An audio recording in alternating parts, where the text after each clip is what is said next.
Columbia University began suspending pro-Palestinian protesters who have refused to remove tent encampments in its New York City campus.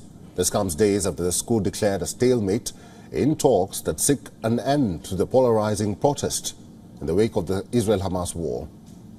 University president says days of negotiations between student organizers and academic leaders had failed to make a breakthrough in removing the tents. Here's a report. Columbia University began suspending pro-Palestinian activists who refused to take down a tent encampment on its New York City campus Monday, after the school declared a stalemate in talks to end the protests.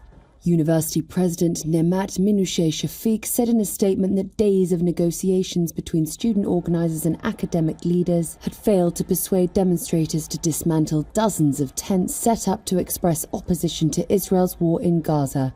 The crackdown at Columbia comes amid a wave of Gaza-related protests across American universities.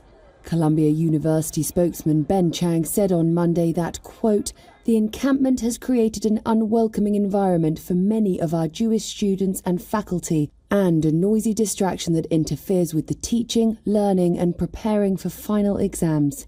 Earlier, Shafik said Columbia would not divest from finances in Israel, a key demand of the protesters. Instead, she offered to invest in health and education in Gaza and make Columbia's direct investment holdings more transparent.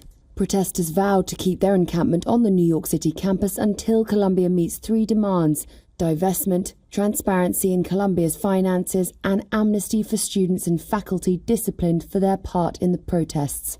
2 weeks ago, Shafik faced an outcry from many students, faculty and outside observers for summoning New York City police to dismantle the encampment, resulting in more than 100 arrests. Efforts to remove the encampment, which students set up again within days of the April 18 police action, have triggered dozens of similar protests at schools across the US from California to Boston, as well as countries across the globe. For all the latest news, download the WION app and subscribe to our YouTube channel.